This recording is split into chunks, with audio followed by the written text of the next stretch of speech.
గురువు అంటే అర్థం ఏమిటి?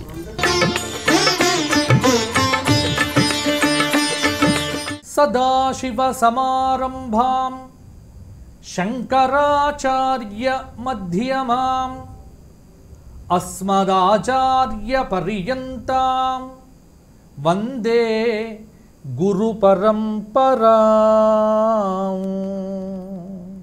గురు అనేటువంటి రెండు పదములు ఉన్నాయే, ఈ పదములకు అర్థాన్ని గనక చూస్తే శాస్త్రము, గురుగీత, పురాణములు అన్నీ ముక్తకంఠముతో చెప్పినటువంటి మాట.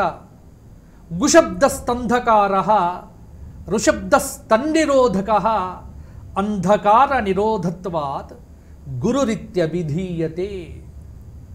జన్మ జన్మల నుంచి మన వెంట పడుతున్న అజ్ఞాన ఆవరణాదులను తొలగింపచేసి జ్ఞానం వైపు మనను నడిపించి తీసుకొని వెళ్ళి మోక్షానికి కారకత్వాన్ని వహించేటువంటి ఉత్తమ స్థానాన్ని పొందినటువంటి వారే గురువులు అని చెప్పారు. ఇక్కడ గురువు అంటే మొట్టమొదలు పరమేశ్వరుడు.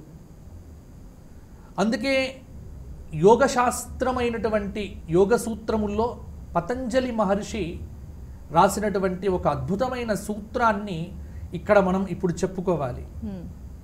ఈశ్వరుడి గురించి పతంజలి మహర్షి చెబుతూ పూర్వేషామపి గురుహు, ప్రపంచానికి మొట్టమొదటి గురువు ఎవరు?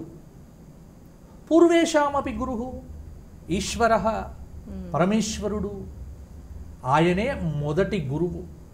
అందుకే మనకొక గురు పరంపర ఉంది. 196 దేశాలు, 4783 మతాలు, 800 కోట్లకు పైగా జనాభా.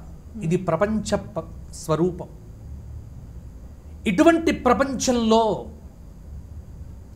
ఒక గురువు సంబంధమైనటువంటి ఉపాసన, ఒక పరంపర కలిగినటువంటి దేశము, సంస్కృతి, సంప్రదాయం ఏదైనా ఉంది అంటే అది ఒక్క భారతదేశానికి మాత్రమేనమ్మా.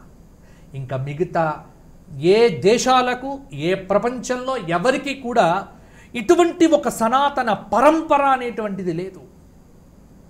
మనకొక గురు పరంపర ఉంది. ఆ గురు పరంపరను మననం చేసుకోవలసినటువంటి రోజు ఈ రోజమ్మా. అందుకే ఈరోజు గురు పౌర్ణమి, గురు పూర్ణిమ అంటారు, ఆషాఢ పూర్ణిమ. సదాశివ సమారంభాం, మొదటి గురువు ఎవరు ఈ జగత్తుకు? మొదటి గురువు సదాశివుడు.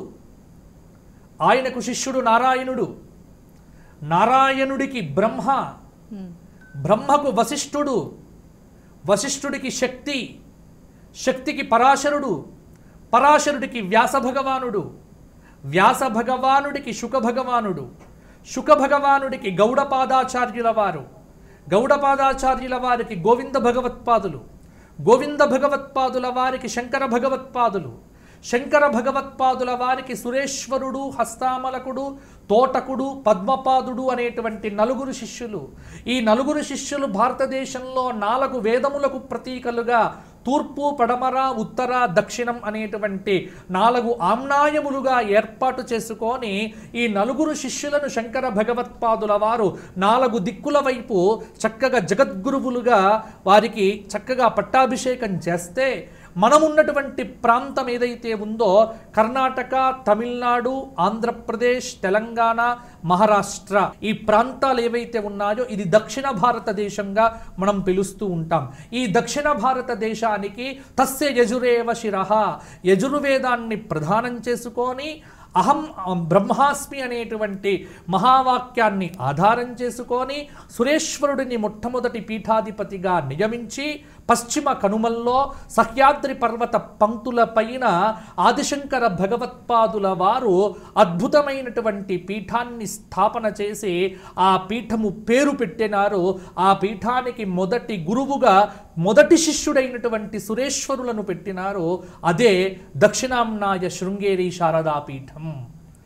అందుకే మన గురు పరంపర అన్నప్పుడు శంకర భగవత్పాదుల దగ్గర నుంచి సురేశ్వరుడికి, సురేశ్వరుడి నుండి భారతీతీర్థ మహాస్వాముల వారి వరకు, భారతీతీర్థ మహాస్వాముల వారి నుండి ఇప్పుడు వర్తమానంలో ఉన్నటువంటి వారు విధుశేఖర భారతీ మహాస్వాముల వారు, వారి దాకా ఇప్పుడు మనం చక్కగా ప్రార్థన చేస్తున్నాం. అందుకే సదాశివ సమారంభాం శంకరాచార్య మధ్యమాం లేదా వ్యాసశంకర మధ్యమాం, ఇది కూడా ఒక సంప్రదాయమే. అస్మదాచార్య పర్యంతాం అంటే విధుశేఖర భారతీ స్వామి వారు. ఈ మధ్యకాలంలో ఈ నవీన గురువులు, ఈ కొంతమంది గురువులు తయారైపోయారు. పేర్లు పెట్టుకుంటే గురుత్వం రాదు. గురువు అనేటువంటి వాడు భావింపబడాలి, ఆరాధించబడాలి తప్ప నేను గురువును కావాలి అనుకుంటే గురుత్వం ఎప్పుడు కూడా రాదు.